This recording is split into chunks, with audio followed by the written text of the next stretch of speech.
Eh bien, bonjour à tous, merci beaucoup d'être là. Je m'appelle Olivier, je travaille chez Dexem et je suis accompagné de David qui travaille chez Peterson.fr. Bonjour à tous, merci d'être venus. Aujourd'hui, on va vous parler d'un sujet assez concret, assez précis qui touche à l'inbound marketing et au marketing digital. C'est comment s'appuyer sur les appels téléphoniques qui sont des contacts générés par les campagnes marketing pour renforcer votre stratégie digitale. En gros, ce qu'on va voir aujourd'hui, c'est qu'on va vous rappeler, enfin vous donner des informations sur le fait que malgré le fait qu'on soit dans le digital, les contacts par téléphone, c'est quand même très important pour générer des leads et pour closer des ventes. On va le faire au travers de l'expérience de David qui est un client de Dexem. Peut-être David, tu vas pouvoir commencer par te présenter un peu Peterson. Oui, effectivement. Donc David Liger, je suis responsable marketing digital de Peterson.fr, une entreprise nantaise qui a 25 ans cette année même. Donc j'ai pris la responsabilité de ce service marketing l'an dernier. Donc mon travail, c'est d'abord de structurer toutes les bonnes pratiques, l'application des leviers web marketing pour générer des leads par d'autres moyens que le SEO, puisque nous sommes un pure player où les leads arrivent sur notre site en tapant des requêtes assez précises, appartement neuf et le nom de la ville. Donc là, c'est diversifier nos différentes sources. Et donc notre métier, c'est commercialisateur de biens en immobilier neuf. Qu'est-ce que ça veut dire? Tout le monde connaît les promoteurs en immobilier neuf. Nous apportons une force de vente additionnelle grâce aux leads que nous générons et nous commercialisons les biens, les appartements, les programmes de ces promoteurs. Donc nous avons une couverture sur tout le territoire et on en parlera à travers justement le cas client qu'on présente avec Olivier. Certainement. Et du coup, moi, je suis Olivier Jaouen, donc je suis responsable marketing chez Dexem. On est le leader du call tracking en France. Le call tracking, pour ceux qui ne connaissent pas, en fait, c'est un outil de mesure pour attribuer les contacts par téléphone en campagne marketing. Et on accompagne des centaines de décideurs marketing depuis plusieurs années maintenant sur l'attribution de leurs appels aux campagnes.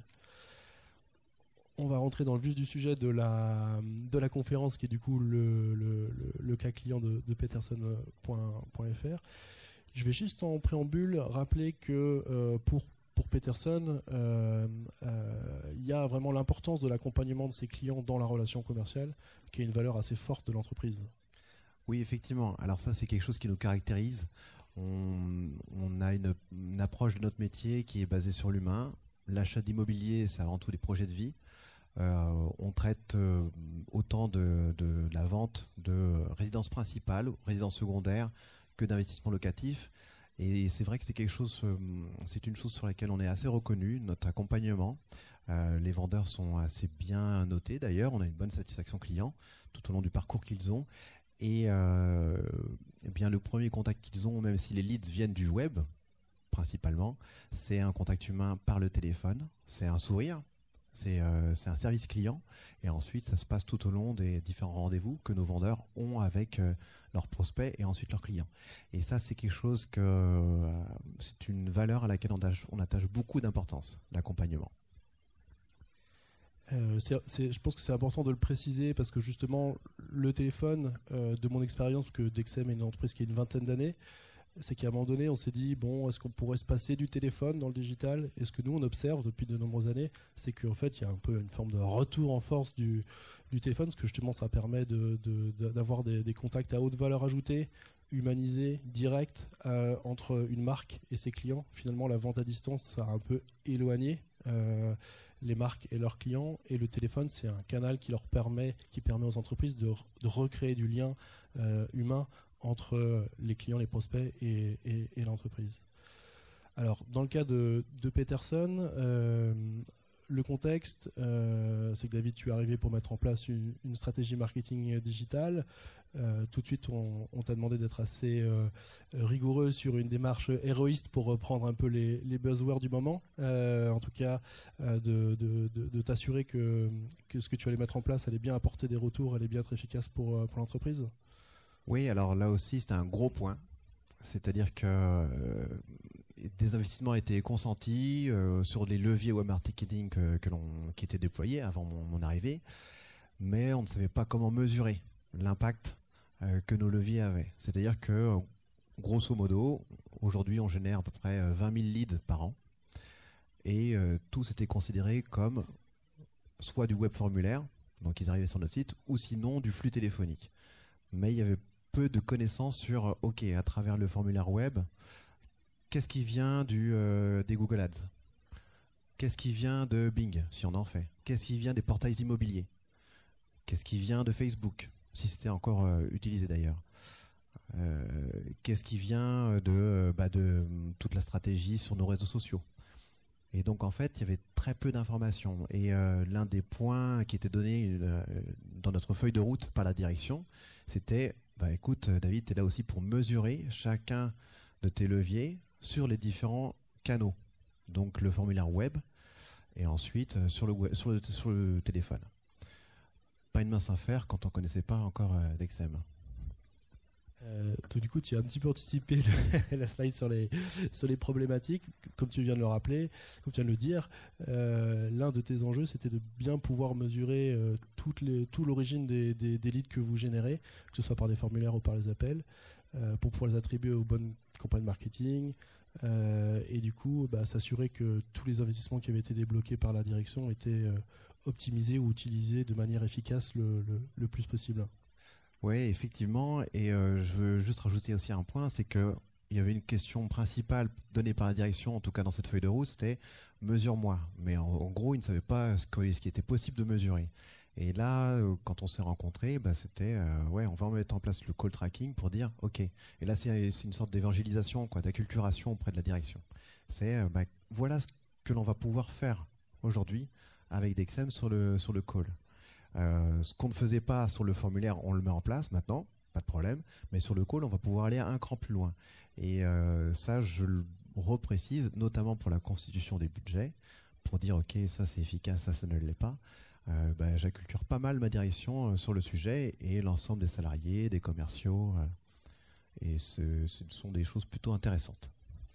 Et justement, du coup, la solution, quand on la met en place, bon, là, un exemple par exemple du site de peterson.fr, en fait, ça consiste tout simplement à afficher ce qu'on appelle des numéros de tracking. Donc, c'est des numéros de téléphone spécifiques sur lesquels on va pouvoir collecter des données et qui sont affichés sur le site web. Et donc, quand un prospect de Peterson appelle ce numéro, ce que l'équipe marketing de David voit derrière, ce sont des rapports comme ceci qui leur indiquent du coup la répartition des appels selon les campagnes, les sources de trafic. Je précise que ce sont des données anonymisées, ce ne sont pas les vraies données de Peterson. Ça permet de connaître le nombre de contacts qu'on a par levier dans le cas présent. Ça permet du coup de mettre en perspective ces résultats par rapport aux investissements qui sont faits, évaluer la rentabilité. Ça permet aussi d'avoir des informations sur les taux réels de décrochés ou d'appels manqués. Là on voit dans l'exemple c'est plutôt très bon, mais souvent la réalité elle n'est pas aussi flatteuse. On découvre que ce type de données va aider les équipes commerciales aussi à améliorer l'organisation. On va donner des infos sur les périodes sur lesquelles vous allez générer des appels pour vos équipes commerciales. Je prends toujours l'exemple parce qu'il est extrêmement criant, mais on a l'exemple d'un réseau de concessions automobiles. Ils sont aperçus qu'ils avaient plus de la moitié de leurs appels entre midi et 2, sauf qu'entre midi et 2, les commerciaux ils sont pas en train de bosser.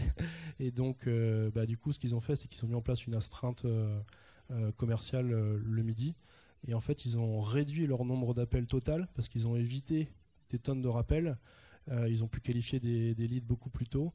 Et c'est ce type d'information qu'on va apporter aux équipes marketing pour qu'elles puissent aussi assurer un lien avec l'équipe commerciale. En termes de résultats, David, tu peux peut-être nous en parler ? Alors, sans rentrer dans le secret des dieux, je garde pas mal de choses pour moi quand même. Mais ce que je peux vous dire, c'est que grâce à cette solution-là, on a pu constater qu'on a une arrivée incrémentale de leads venant de nos leviers web marketing de l'ordre entre 15 et 20%. Tout ce qui était considéré comme un call était considéré comme call juste en référencement naturel. Or, c'est pas la vérité. Il y a 20% qui sont plutôt liés à des campagnes web marketing. De là, nous aussi, à travers le dashboard que tu as montré juste précédemment, connaître la répartition des flux téléphoniques par levier, nous, à travers notre CRM, on peut identifier et dire et constater que selon la source du trafic, donc soit en SEO, soit en direct, soit à travers les différents leviers que j'ai cités tout à l'heure, il peut y avoir une efficacité différente au niveau de la chaleur du lead et donc de conclure des ventes plus facilement ou plus difficilement, ou en tout cas constater des cycles de vente qui sont différents les uns des autres. Et donc les affecter aussi à une force de vente qui est différente. En tant que commercialisateur, on a une force de vente interne, des salariés, et puis aussi on fait appel à ce qu'on appelle des indépendants, des conseillers en gestion de patrimoine, et on peut, alors là on en est qu'au tout début, on commence à faire des tests, donc là je ne pourrais pas vous donner vraiment d'input très précis, mais on peut commencer à attribuer certains leads à des salariés vendeurs internes ou bien à des CGP. Donc ce que tu t'aperçois, c'est qu'avec la mesure, ça te permet d'optimiser tes investissements marketing et l'attribution de ces contacts à tes différentes forces commerciales pour au résultat plus de ventes à budget constant, si je peux résumer. Voilà, on optimise nos budgets et jusqu'à la vente. Encore une fois, on n'en est qu'au début, mais en tout cas, dans un premier temps, ça permet juste de constater que nos leads viennent de différentes sources, de pouvoir bien mesurer tout ça, de pouvoir dire ok, cette campagne est finalement 20% plus efficace que ce que je pensais au tout début. Donc c'est nécessaire de continuer à investir sur ces leviers web marketing et ensuite on commence à faire une affectation, à faire des tests en fonction des résultats in fine. Très bien. Du coup, maintenant, on a un peu envie de vous parler de vous. Donc, l'inbound marketing, puisque c'est le thème aujourd'hui, les appels téléphoniques et vous. Si vous avez des préoccupations pour renforcer aussi votre stratégie digitale, voilà quelques questions que vous pouvez vous poser. Déjà, est-ce que les contacts téléphoniques font vraiment partie de vos objectifs de génération de leads ? Si oui, ça peut être intéressant de les mesurer.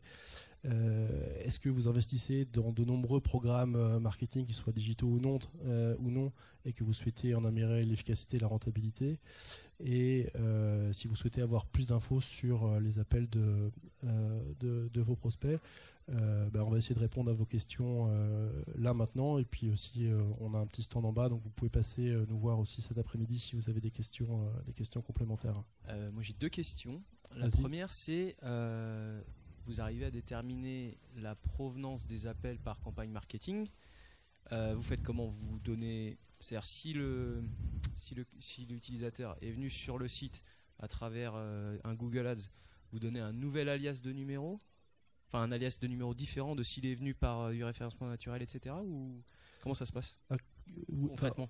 On va pas appeler ça un alias de numéro, ça va être des numéros de téléphone différents en fait. Si tu vas... D'accord, ok. Ouais. Par chaque source, vous avez un numéro de téléphone différent, c'est ça ? Par exemple, oui. Et donc du coup, c'est comme ça qu'on peut dire, il y a eu tant d'appels et sur ces temps d'appels, il y en a eu tant du Google Ads, tant du SEO, tant de tel levier. Et alors du coup, ma deuxième question. Vas-y. Si moi, sur mon site web, je communique aujourd'hui uniquement les lignes directes de mes commerciaux, mes clients vont avoir combien de numéros ? Enfin, vous voyez, la problématique, c'est que derrière, je vais avoir des commerciaux qui vont avoir potentiellement X numéros de téléphone en alias, en fonction de la provenance de chaque client. Et est-ce que ça ne peut pas créer une confusion au niveau de ma clientèle sur les coordonnées des commerciaux ? Vous voyez ce que je veux dire ? Je vois très bien ce que tu veux dire parce que c'est une question qu'on a régulièrement. Dans ces cas-là, la réalité, c'est que tu ne vas pas utiliser 2000 numéros différents. Tu vas en utiliser 2, 3, peut-être 5, 10 maximum. Et que dans ces cas-là, on attribue ce qu'on appelle une tranche de numéros où il y a simplement le dernier chiffre qui va changer. Et du point de vue du prospect qui appelle, pour lui, tout ça, c'est la même identité. Ce qui est assez important du point de vue du visiteur sur le site qui appelle, c'est pas tellement vraiment le numéro en tant que tel, c'est plus l'indicatif. Si vous avez une activité un peu locale, comme l'immobilier chez Peterson, c'est important de pouvoir communiquer ce numéro en 01, 02, 03, 04, 05. Si vous avez une activité plutôt nationale, par exemple, vous allez plutôt vouloir communiquer sur un 09 ou un 08. Et donc c'est plutôt ça qui est important pour rassurer le visiteur, parce que lui, il se dit, si j'appelle un 01, je vais tomber sur quelqu'un qui est dans cette région géographique, alors que si j'appelle un 09 ou un 08, je vais peut-être tomber sur une équipe commerciale, voire un plateau de centre d'appel centralisé. Et bon, selon mon activité, c'est pas forcément ce qui est le plus pertinent. Mais donc du coup, par contre, les appels passés sur ces numéros différents, ils renvoient tous les appels vers la ligne de ton commercial. Donc du point de vue du commercial, lui, il n'a toujours qu'un seul numéro. Bonjour. Bonjour. En termes de fidélisation de la clientèle, étant donné que là, sur de l'achat immobilier, j'espère pour vous que vous vendez 10 appartements à la même personne. Absolument. Mais pour des sociétés qui vendent du consommable, donc avec des réassorts qui peuvent se faire de manière régulière, et pour des gens qui ont des commerciaux dédiés aux clients. Comment ça se passe? Parce qu'en général, on a plutôt tendance à enregistrer le numéro de son commercial dans le portable et on rappelle derrière. Alors je peux très bien en parler, parce que c'est exactement le cas de Dexem par exemple. Donc nous, on utilise des numéros de tracking au niveau de l'équipe marketing pour connaître l'origine d'un prospect la première fois qu'il nous contacte.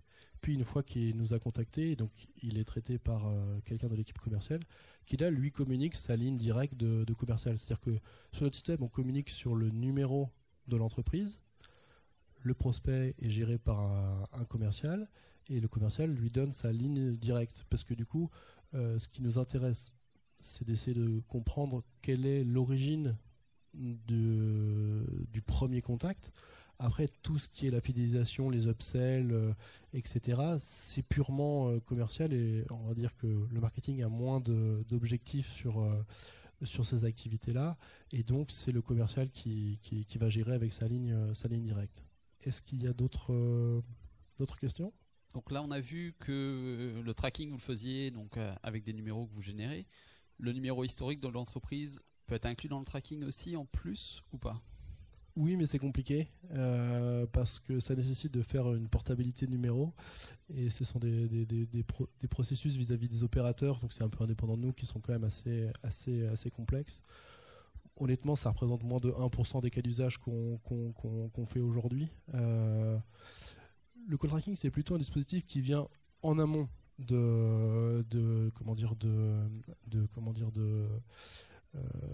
numéros, de l'infrastructure téléphonique de l'entreprise. Donc ça peut être facilement mis en place, ça peut être facilement débranché aussi d'ailleurs. Et donc vous conservez le numéro historique de l'entreprise et vous redirigez les appels vers ce numéro. Disons que par expérience, les seuls cas où il y a vraiment un souhait de portabilité de nos clients, c'est parce que soit il a eu la chance dans le passé de pouvoir acheter un numéro dit mnémotechnique qui fait que ça contribue à son identité de marque et qui ne va absolument pas changer ce numéro. Tu avais un cas d'ailleurs comme ça un peu, David, non ? Ouais, pas pour Peterson, pardon, mais pour une autre entreprise, c'était Cofinoga. On communiquait sur des grandes campagnes en télé, en affichage, et c'était un numéro de téléphone 0800 800 800.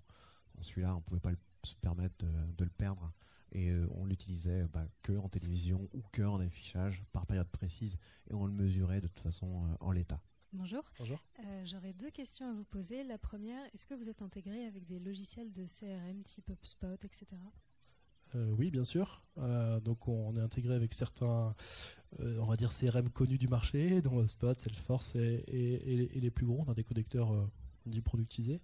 Et puis on sait aussi s'intégrer, faire des connecteurs plus personnalisés avec des CRM peut-être moins connus ou carrément legacy de l'entreprise qui sont pas des solutions, pour aller justement déverser cette donnée marketing sur les appels dans le CRM. Ça va permettre de faire gagner du temps aux commerciaux, de ne pas avoir à ressaisir tous les appels ou les nouveaux contacts s'il y en a, et de préciser, dans le cas où on a mesuré la source de trafic sur l'appel, de venir déverser cette info dans le CRM, et du coup après de pouvoir faire du reporting dans le CRM sur j'ai eu tant de ventes par téléphone de Google Ads, et ça me permet de calculer une forme de rentabilité. Tu utilises peut-être HubSpot ? Salesforce. Salesforce. Ok, et ma deuxième question, aujourd'hui on revient pas mal sur le print. Dans nos plaquettes commerciales, on laisse souvent notre numéro de téléphone. Dans quelle mesure vous êtes en mesure de traquer justement tout ce qui passe par le print ? Là, la logique est le même. Vous pouvez utiliser des numéros dédiés à vos supports print. Donc après, la granularité, c'est vous qui la décidez. Soit j'en prends un pour tous les supports print, soit j'en prends plusieurs pour mes différentes campagnes. Et de manière identique, quand un prospect va appeler ce numéro sur ses campagnes print, vous aurez le reporting comme sur l'écran. D'ailleurs, je peux le montrer. Voilà le numéro qu'on a nous sur notre petit dépliant, c'est un numéro de tracking. Donc quand les gens nous appellent sur ce numéro, on le voit dans notre reporting et on sait l'attribuer au support print. Non mais justement, je reviens sur cette question-là. Il y a autant, à la limite, à terme, il y a autant de numéros que de supports de com. Si on veut bien tout monitorer, non, c'est ça. Et est-ce que ça crée pas une confusion ? Par exemple, moi, dans mon cas de figure, je sais que on a un numéro de téléphone qui est un numéro qui a 30 ans, qui est celui qui est enregistré dans tous les téléphones de nos clients. Et voilà, dans quelle mesure est-ce que, on peut pas être confronté à une certaine confusion pour nos clients, quoi. J'ai l'impression que tu as posé deux questions. En fait, dans la question, il y avait est-ce que avoir autant de numéros que de supports, c'est pas avoir aussi trop de données, au bout d'un moment, on sait plus quoi en faire, etc. C'est un point qui est juste. Ce qu'on voit, nous, par exemple, chez beaucoup de nos clients, c'est qu'ils commencent par prendre quelques numéros pour commencer à mesurer déjà. Parce que déjà, avoir un peu de mesure, ne serait-ce que de prendre un numéro, c'est déjà intéressant. Et au fil du temps, sur certains points précis, ils décident de souscrire à de nouveaux numéros pour approfondir le niveau d'analyse. Pour vous donner juste un ordre d'idée, entre le nombre de numéros qu'on vend au début d'une commercialisation et ce qu'on a en moyenne aujourd'hui, c'est le nombre de numéros double en fait souscrits chez nous. Donc il y a une idée aussi. Je commence par mesurer quelque chose d'assez macro et quand j'ai envie d'avoir un peu plus d'infos sur certains points précis, je peux approfondir. Je partage ton avis, au bout d'un moment ça sert à rien de tout mesurer pour mesurer, on ne sait plus quoi faire de la donnée, il y a 15 000 numéros qui circulent, je ne sais plus, etc. Sur l'autre question, est-ce que mes clients ont mémorisé le numéro principal de l'entreprise et est-ce que ça peut poser un problème ? J'ai pas de réponse absolue sur le sujet. Ce que moi j'observe, c'est qu'on s'adresse plutôt à des cas d'usage où c'est de la génération de nouveaux prospects. Donc c'est pas des numéros qui sont connus par les clients de l'entreprise. C'est des nouveaux visiteurs qui viennent sur le site, c'est des nouvelles personnes qui sont exposées au message de l'entreprise et qui font un premier contact. Donc il n'y a pas de mémorisation d'un numéro habituel. En général, d'ailleurs, quand c'est le cas, ce numéro habituel, il est utilisé par les équipes commerciales dans le day-to-day et c'est le numéro avec lequel communiquent clients et commerce. Parce qu'à ce moment-là, le marketing n'a plus tant que ça besoin d'avoir l'info par où il est venu. On sait juste que c'est un client qui est connu, il est connu dans le CRM, il appelle, et ça fait le suivi. C'est plutôt pour de nouveaux prospects. Je rajoute un point plus concret concernant Peterson. Aujourd'hui, la France, elle est séparée pour nous en 7 zones. Donc ça correspond à 7 numéros faciaux sur notre site. Mon objectif, c'est de mesurer les différents leviers. Donc j'attribue, si on est sur la région Bretagne, je commence par un 0,2 et je souhaite monitorer mes leviers, c'est 5 sources. C'est ça, en gros, oui, on va dire 5 sources web marketing. Et au global, si je veux avoir une vision macro, j'agrège mes 5 sources par mes 7 zones. Ça me donne autant de numéros, tu vois. Et en gros, je suis capable de dire au premier contact, puisque c'est un coût d'acquisition que je cherche à monitorer, que ce levier-là, je peux générer d'autant plus de leads que sur mes formulaires web. Et une fois qu'il a ce premier call, ce premier contact humain, avec notre call center, c'est une petite équipe, 9 personnes, et ensuite avec les commerciaux, les coordonnées de relations clients changent. Donc c'est le premier point de contact. La personne qui cherche à avoir un appartement neuf en Bretagne va contacter un 02, mais que ce soit le 02 45 52 38 26, on s'en fout. Et puis si ça se finit par 26 ou 51, elle retient pas ça. Une fois que la relation s'est installée, par contre, là il y a un autre numéro de téléphone, une vraie relation. Ça peut être avec le commercial directement, l'accompagnateur, qui donne sa ligne directe, son 06. Et voilà. Tu parles au niveau du client par rapport aux commerciaux ?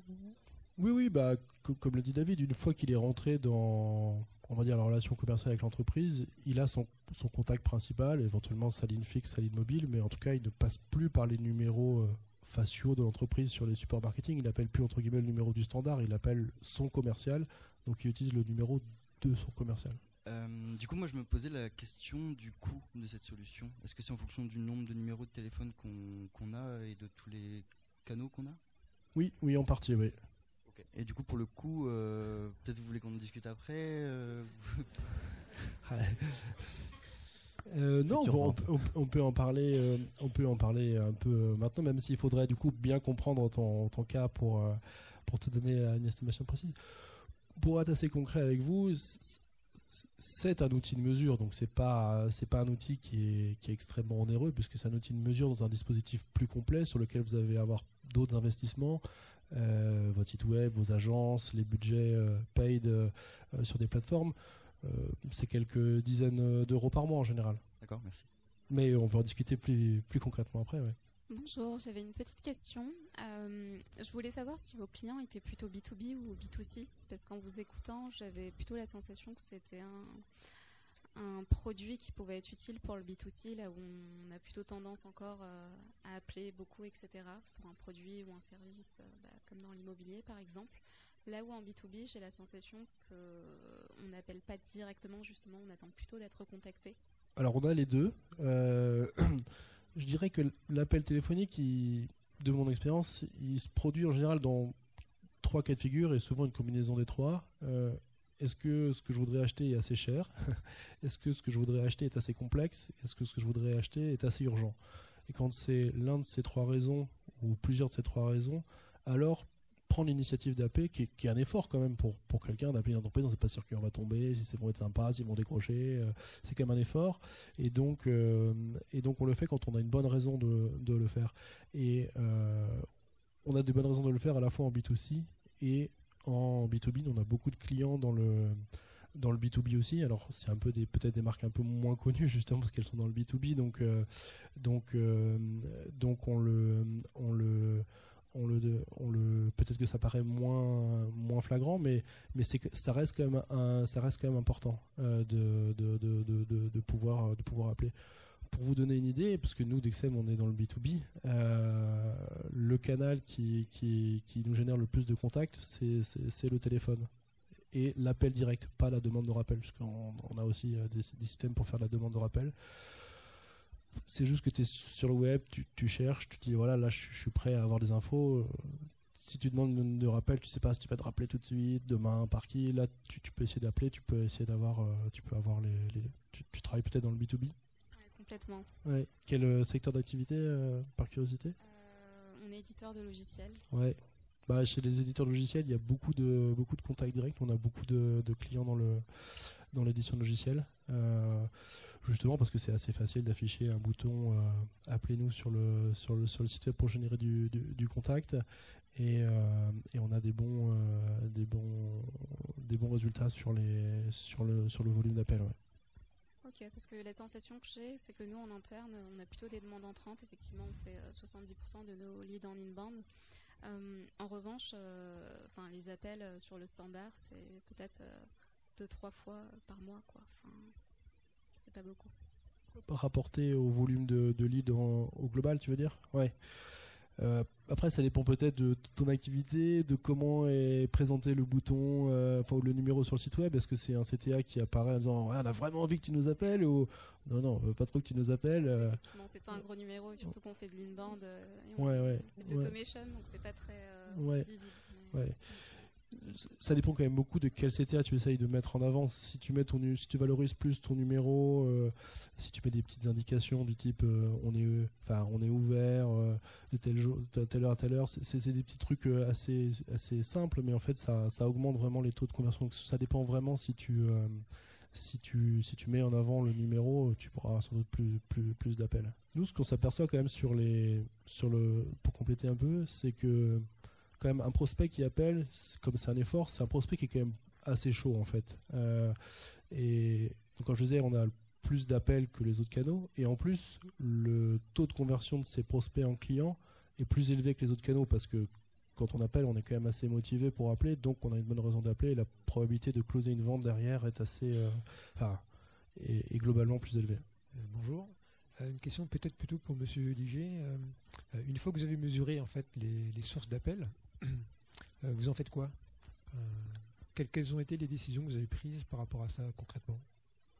De poursuivre déjà les investissements sur lesquels on avait beaucoup d'appels, voire de les accentuer. C'est pour l'instant c'est les premières actions que l'on a. Ensuite, là, comme je le disais tout à l'heure, on commence à tester de l'affectation différente en fonction de ces sources de leads, parce que on sait par un passif que certaines ventes étaient mieux closées par certains types de partenaires ou certains types de vendeurs avec des leads qui venaient de Google Ads ou de Criteo. Maintenant, on voit si ces leads qui viennent de ces mêmes sources, mais par l'appel téléphonique, peuvent générer de meilleures ventes également avec un certain type de vendeur, ou bien sur certains types de biens immobiliers également. Donc là, aujourd'hui, concrètement, on sait que ça rapporte plus de leads, ces sources, donc on poursuit les investissements et on les accentue d'autant plus. Ça répond à votre question? Oui. Ensuite, un sous-jacent, c'est est-ce qu'en accentuant les efforts d'investissement sur ces sources-là, est-ce qu'on ne néglige pas d'autres sources en fait? Est-ce qu'on n'est pas orienté un petit peu? Est-ce qu'on n'est pas un petit peu attiré dans une direction et en laissant de côté d'autres directions? Là, c'est une vision purement héroïste. Si je sais que avec 100, je vais avoir 20% de plus, 20% en plus de leads, je sais que je vais investir plus. C'est clairement ça. Est-ce que je néglige d'autres sources? Non, ça me donne envie d'en tester d'autres en fait et de pouvoir les mesurer. Oui, j'imagine que tu conserves une partie de ton budget toujours pour tester de nouveaux canaux, de nouveaux leviers, pour voir qu'est-ce qui pourrait être aussi efficace, peut-être plus efficace. Oui, effectivement. Là, par exemple, on utilise un autre type de dispositif, c'est prendre la parole sur des portails immobiliers. Aujourd'hui, on agrège tous nos numéros avec Dexem sur tous les portails immobiliers, mais à un moment donné, peut-être que je vais démultiplier un numéro par portail immobilier, donc en avoir 5 plutôt qu'en avoir qu'un seul pour le moment. Là déjà, je vais voir ce que ça donne dans un premier temps, je teste, et puis ensuite, si ça donne, je vais me dire, je vais aller sur trouver un logement neuf, se loger, Le Bon Coin, et je vais démultiplier mes numéros de téléphone pour vérifier l'efficacité de ces portails. Une fois que l'analyse est faite, quel est l'intérêt de continuer à traquer? Alors, pour moi, je le vois très, très clairement. C'est-à-dire que je monitore. Si je ne monitore plus, je navigue à vue ou en aveugle même. Et je ne sais plus si c'est aussi efficace qu'avant. Je vais essayer de reperformer, de surperformer, d'améliorer mes campagnes. C'est comme si on demandait à un moment donné de ne plus avoir Google Analytics parce que ça marche bien. Non, je continue. Parce que peut-être aussi, il y a des contextes où vous faites des campagnes un peu temporaires, c'est important de pouvoir mesurer dans le temps ces campagnes spécifiques, ces opérations spéciales. Il y a différents sujets pour lesquels ça peut quand même être très valorisant de continuer à mesurer. Ça vous convainc pas, je sens. On est là pour en débattre. Oui, donc bonjour. Vous disiez en introduction que le lead téléphonique était une des sources les plus intéressantes ou les plus qualifiées. Donc vous, est-ce qu'aujourd'hui vous avez effectué des changements dans votre façon pour que justement les gens vous appellent plus plutôt que déposer dans ce cas? Qu'avez-vous fait par rapport à ça pour justement déclencher l'appel plutôt que déclencher le remplissage du formulaire? Alors non, l'histoire a commencé fin d'année dernière, donc on n'en est pas à améliorer encore la visibilité de nos numéros de téléphone, si c'est bien le sens de votre question. Exactement. Non, on n'en est pas encore là. Par contre, on s'est rendu compte en analysant le trafic qui venait de nos différents supports. Donc, il y avait le desktop, le mobile, que sur une version mobile, le numéro de téléphone était bien moins mis en avant que fut un temps. En fait, on a changé de version dans le cœur de l'été de l'année dernière. Et on s'est rendu compte que le trafic téléphonique venant du mobile était c'était vraiment pas cassé la gueule, mais avait diminué. Donc on a effectué des changements pour revenir à flot. Maintenant, pour surperformer, c'est toujours dans le plan d'A/B testing. Et après, on traite les sujets les uns après les autres, mais c'est pas encore le cœur de nos actions aujourd'hui. D'accord, parce que du coup, logiquement, c'est lié à la publicité sur smartphone qui devrait générer le plus d'appels. Que j'ai mon téléphone en main, j'ai ma vidéo, je clique sur appeler, plus facile que Oui. sur mon PC où je dois composer un numéro. Et c'était d'autant plus inquiétant justement parce que ça s'était un petit peu, ça avait baissé. Et on a corrigé le tir grâce à ça. Maintenant, on cherche effectivement à surperformer, à améliorer nos performances sur l'appel téléphonique, mais c'est pas encore notre priorité. Mais ça le sera, oui. D'accord, merci beaucoup. Je pense qu'il va rester le temps pour peut-être une dernière question. Est-ce que ça veut dire que le fait de tout mesurer, pour vous, ça exclut dorénavant d'avoir des communications qui soient plus orientées sur de la notoriété, sur des choses qui ne génèrent pas de lead directement? Non, pas du tout. Là, on a toujours notre stratégie aussi sur les réseaux sociaux, stratégie purement inbound. Donc, on a fait un film institutionnel il n'y a pas tellement longtemps qui est sorti. Et donc là, c'est pas vraiment du call tracking. On n'est pas du tout sur ces choses-là. On a notre planning éditorial aussi sur le premier semestre et sur le second semestre même, ça commence, avec des actions qui sont d'ordre de notoriété, d'image, mais on ne met pas en avant nos numéros de téléphone dans le cadre de ces actions-là. C'est de la communication pure, notoriété de la marque. Image et notoriété, clairement. On est là-dessus et pas de mise en avant de nos numéros de téléphone. On sait que ça contribue ensuite au rayonnement de la marque et puis à la génération de leads dans un autre temps. Eh bien, merci à tous. Si vous avez d'autres questions, n'hésitez pas à venir nous voir. Et puis, je vous souhaite une excellente fin de journée à Inbound Marketing France. Merci. Merci à tous.